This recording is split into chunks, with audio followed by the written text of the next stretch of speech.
The woman on Rizal's life. Jose Rizal's alliances with various women in the Philippines and elsewhere in the world have made him a legend and a hero to Filipino men who aspired to be as smooth as he was. Whether these encounters were more likely brief flirtations than full-blown relationships doesn't seem to matter to many. The point is, the man was just like us falling in love and waxing sentimental over fond memories about the one that got away, or in this case, the more than one who got away. So, the first woman in Rizal's life is Segunda Katigbak. Segunda Katigbak was the sister of Mariano Katigbak, Rizal's friend and classmate. She studied in La Concordia College, where Rizal's sister Olympia also studied. How they met. Some say that the two met in Trozo, Manila, while others say it was in Lipa, Batangas. Given that Segunda studied in the same school as Rizal's sister, he did the most logical thing. Visit La Concordia College more frequently, ostensibly to see his sister, but primarily to get a glimpse of the girl he described as having eloquent eyes, rosy cheeks, and a smile that reveals very beautiful teeth. How their love ended. The story goes that Rizal told Segunda that he was returning home to Calamba for the new year. He added that he might see her through Calamba on her way to Lipa. He waited for her and he did see her pass by on a carriage. In fact, she even waved to him, but instead of following her, he chose to go home.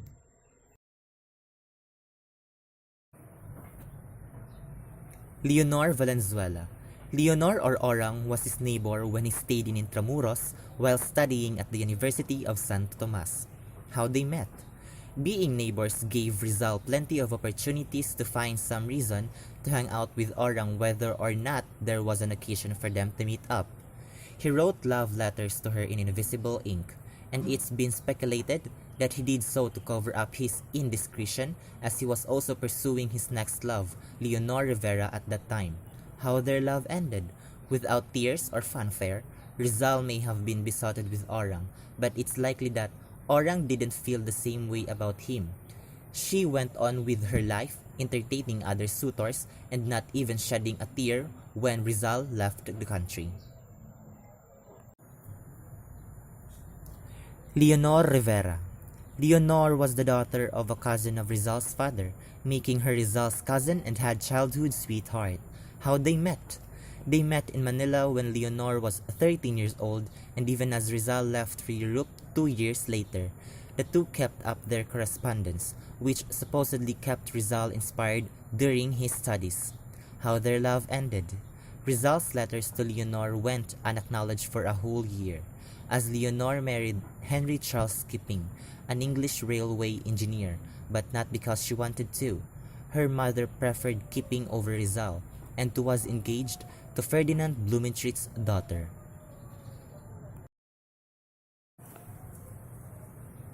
Consuelo Ortiga y Rey. The most that can be dug up about Consuelo is that she was the daughter of Don Consuelo Pablo Ortiga, a former mayor of Manila. How they met. Consuelo wrote in her diary that she first met Rizal in Madrid on September 16, 1882, and apparently they talked the whole night. How it ended. Circumstances happened. One of Rizal's compatriots, Eduardo Dolete, apparently had his eye on Consuelo, which forced Rizal to back out of whatever budding relationships he had with her. Also, he was still engaged to Leonor Rivera, which he probably should have thought of before even considering starting something with another woman. Seiko Osui.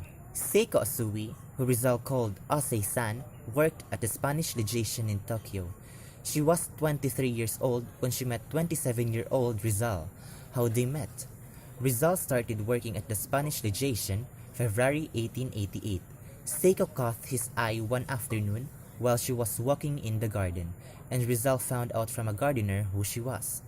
Given that Seiko spoke both English and French, she and Rizal managed to strike up a friendship, and she taught him Japanese as well. How their love ended. After a month-long relationship, Rizal had to leave for San Francisco in April 1888. Gertrude Beckett, nicknamed Getty by Rizal. Beckett was the daughter of Charles Beckett, who was Rizal's landlord when he stayed in London, England in May 1888. How they met. After his stay in the United States, Rizal headed to London and stayed in the boarding house run by Charles Beckett. Getty was apparently keen on Rizal, helping him with his artwork. Supposedly, her assistance helped Rizal finish his works. How their love ended. It's pretty safe to say that nothing really happened between them in the first place.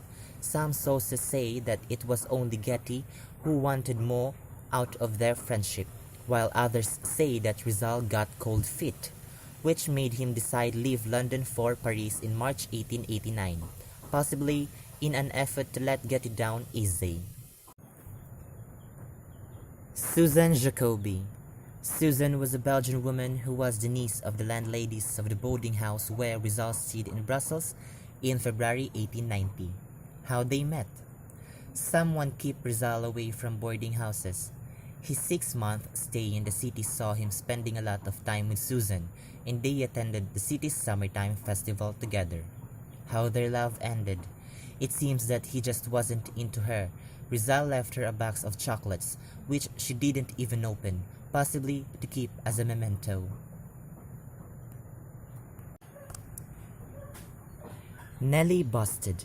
Nellie was the daughter of British businessman Eduardo Busted and was half Filipina. She was also the fiancée of Antonio Luna. How they met. Rizal had been friends with her family, and he used to fence with Nellie and her sister Adelina at Juan Luna's studio. In February 1891, Rizal stayed at the Villa Eliada, the Busted's winter residence in Biarritz on the French Riviera. How their love ended. Nellie wanted Rizal to convert to Protestantism, and her mother didn't approve of a man who didn't have the capacity to give her daughter a good life. But it didn't end in tears, as the two had a pretty amicable breakup, and she even wished him well in a letter as he was about to leave Europe.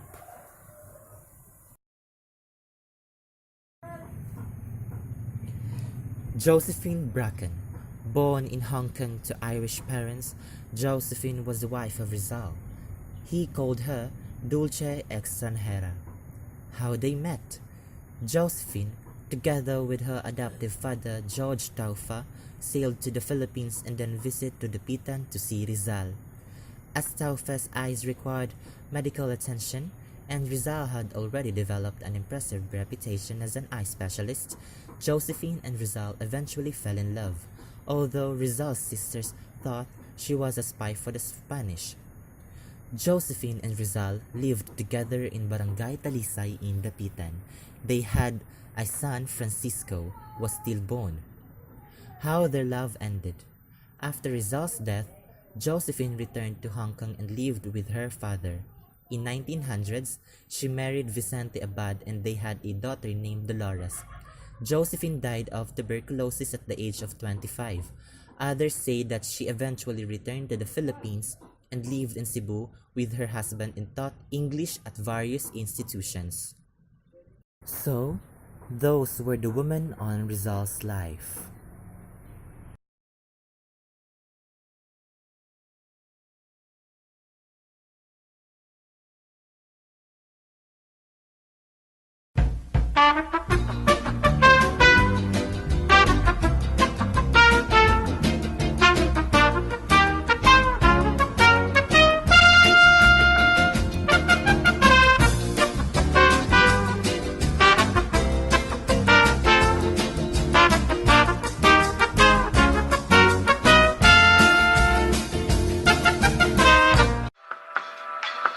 You so fucking precious when you smile. Hit it from the back and drive you wild. Girl, I lose myself up in those eyes.